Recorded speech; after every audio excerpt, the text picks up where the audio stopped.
Liquor కేసులో ED నోటీసులను సవాల్ చేస్తూ బీఆర్ఎస్ ఎమ్మెల్సీ కవిత దాఖలు చేసిన పిటిషన్పై ఇవాళ సుప్రీంకోర్టులో విచారణ జరగనుంది.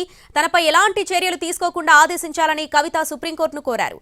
కవిత పిటిషన్పై జస్టిస్ బేలాయం త్రివేది, జస్టిస్ పంకజ్ మిఠల్ ధర్మాసనం విచారణ జరపనుంది. ఫిబ్రవరి 5న జరిగిన విచారణ సమయంలో గతంలో వేర్వేరు కేసుల్లో ఇచ్చిన ఉత్తర్వులను, రికార్డులను పరిశీలించాల్సి ఉంటుందని ధర్మాసనం పేర్కొంది. అలాగే ఈడీ పంపిస్తున్న సమన్లను కవిత తీసుకోవడం లేదని, విచారణకు రావడం లేదని ఈడీ తరపు న్యాయవాది ధర్మాసనం దృష్టికి తీసుకొచ్చారు. అయితే సమన్లు జారీ చేయబోమని గతంలో చెప్పారనే విషయాన్ని కపిల్ సిబల్ సుప్రీంకోర్టు దృష్టికి తీసుకొచ్చారు. అది ఒక్కసారికే పరిమితమని, ప్రతిసారి కాదని ఈడీ తరపు న్యాయవాది వాదించారు. అయితే ఈడీ నోటీసులే చట్టవిరుద్ధమన్నది తమ వాదనని కవిత తరపు లాయర్ సిబల్ అన్నారు.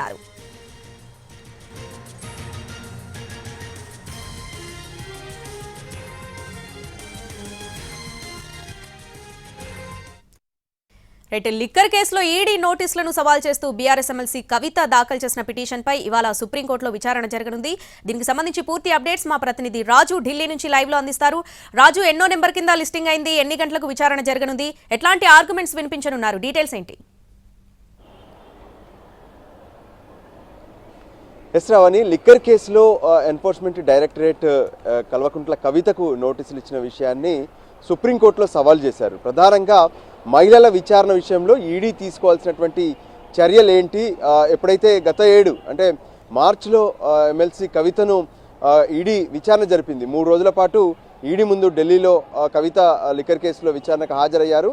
ఈ సందర్భంగా లేట్ నైట్ వరకు కూడా తనను విచారణ జరిపారు. అంతేకాదు తన పేరు చెప్పించేందుకు ఎవరైతే ఇతరులు ఇప్పటికే ఈడీ అరెస్ట్ చేసినటువంటి వాళ్ళు కావచ్చు, సిబిఐ అరెస్ట్ చేసినటువంటి వాళ్ళను 3rd డిగ్రీ ఉపయోగించి తన పేరు చెప్పించారనే విషయాన్ని కూడా ఈ సందర్భంగా స్పష్టం చేశారు. అయితే ప్రధానంగా మహిళను విచారించేటటువంటి విషయంలో ఈడీ సరైనటువంటి రూల్స్ను పాటించడం లేదు.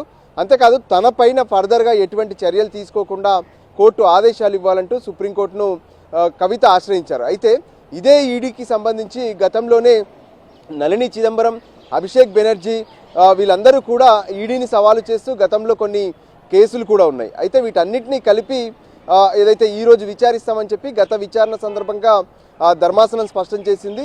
ఈ కేసును జస్టిస్ బేలాయం త్రివేది, జస్టిస్ పంకజ్ మిఠల్ విచారణ జరుపుతున్నారు. అయితే గత విచారణ సందర్భంగా ఎటువంటి విచారణ అయితే జరగలేదు, అంటే ఆర్గ్యుమెంట్ జరగలేదు.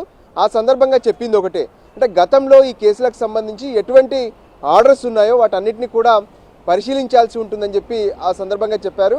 సో మొత్తానికి ఈరోజు గత ఆర్డర్స్ అన్నింటినీ కూడా క్రోడీకరిస్తూ వాటికి సంబంధించినటువంటి అంశాలతో పాటు మహిళల విచారణకు సంబంధించినటువంటి ఎటువంటి రూల్స్ ఉన్నాయి ఏంటి అనే విషయం పైన కపిల్ సిబాల్ కవిత తరపున తమ వాదనలు వినిపించబోతున్నారు. అయితే ఈడీ మాత్రం లిక్కర్ కేసుకు సంబంధించి ఇప్పటికే విచారణను త్వరగా ముగించాలనుకుంటున్నాం, అందుకోసం తమకు ఎవరైతే అంటే ఇప్పటికే అరెస్ట్ అయినటువంటి వాళ్ళు చెప్పినటువంటి ఆధారాలు కావచ్చు, గతంలో మేము సేకరించినటువంటి ఆధారాలు కావచ్చు, దానికి అనుగుణంగానే నోటీసులు ఇస్తూ ఉన్నాము, కానీ కవిత హాజరు కావడం లేదని చెప్పారు. సో గతంలో ఉన్నటువంటి పరిస్థితులు, ఈరోజు జరిగేటటువంటి ఆర్గ్యుమెంట్స్ వీటన్నిటిని బేస్ చేసుకొని ఈరోజు లిక్కర్ కేసుకు సంబంధించి కవిత అంశానికి సంబంధించినటువంటి విషయంలో ఒక కీలకమైనటువంటి ఆర్డర్ వచ్చే అవకాశం ఉంటుందని చెప్పి ప్రతి ఒక్కరు కూడా భావిస్తున్నారు. Sravani. Right Raju, thanks for the updates.